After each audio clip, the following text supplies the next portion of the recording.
un certain nombre d'entre vous me font penser à ça. Ah! Qu'est-ce qui leur dit ça? Rappelez-vous, souvenez-vous, comment nos pères ont été délivrés de l'Égypte et ont traversé la mer à pied sec. Souvenez-vous de ce qu'ont dit les prophètes. Rappelez-vous tel ou tel événement. Et avant-hier, dans la rencontre avec les lycéens, quand je vous ai posé des questions, alors vous avez répondu « Ah oui, Moïse !» Et puis on a eu Marie, on en a eu un tas de personnages. Vous vous êtes souvenus. C'est ça, être chrétien. Nous souvenir des merveilles, des actions que Dieu, que le Christ ont accomplies et accomplissent. Alors, vous êtes des témoins. Et n'attendez pas d'avoir 80 ans pour commencer à témoigner de votre foi. Dès tout petit, dès le jour de votre baptême, eh bien, d'une certaine manière, vous êtes devenus des témoins, parce que quand vos parents vous ont sorti de l'église, vous étiez des chrétiens. Et à travers la catéchèse, l'enseignement religieux, différentes activités ou groupes auxquels vous pouvez faire partie, vous continuez à enrichir votre mémoire, votre cœur des événements que nous découvrons à travers la Bible. Mais aussi, et ça va être pour certains d'entre vous un des points forts de cette journée, de voir comment Dieu agit aujourd'hui dans la vie des hommes et des femmes. Et déjà dans notre propre vie. Et ce soir, à travers la célébration de la réconciliation, du pardon, c'est nous remettre face au Seigneur, face à ses appels, et de voir les dysfonctionnements entre ce à quoi nous sommes appelés et ce à quoi nous faisons obstacle. Et là aussi, nous entrons dans la mémoire. Souviens-toi. Souviens-toi de l'amour que Dieu a pour chacun de nous. Souviens-toi que Dieu accomplit encore des merveilles dans ta vie et dans celle de ceux qui t'entourent. Souviens-toi aussi que tu peux toujours aller à la source d'eau vive qui est son pardon, car là, il nous renouvelle dans son amour. Et puis, dans l'Évangile, Jésus vient rappeler le rôle de serviteur.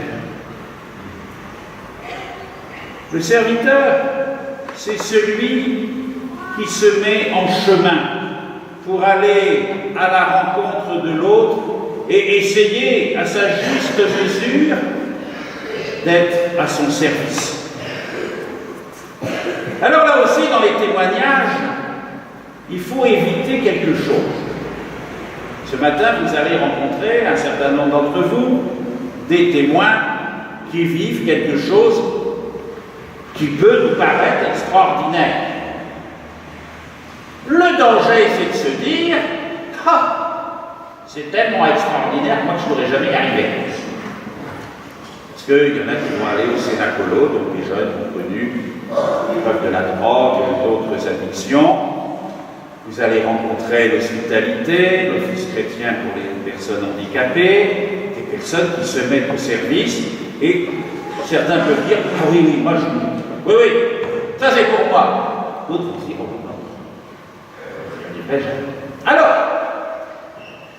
prenez l'image de la course. Il y en a qui sont capables de courir le 50 mètres. Il y en a qui sont capables de faire le 800 mètres. Il y en a qui sont capables de faire le 1000 mètres. Et d'autres capables de faire le marathon. Le Seigneur ne nous demande pas à chacun de courir le marathon. Ceux qui en sont capables, qui courent le marathon, il y en a qui pourront faire que les 50 mètres. eh bien qu'il les fasse. Voyez, dans la vie chrétienne, ce n'est pas à en faire au point de s'épuiser, c'est d'avoir la sagesse de prendre les engagements que l'on peut prendre et de les faire avec son cœur. Et de ne pas se comparer les uns les autres en disant « je suis plus fort que lui, elle n'est pas capable de faire ça ». On n'en a rien à faire. Que chacun fasse selon ses possibilités, selon les capacités de son cœur, selon les moments de sa vie.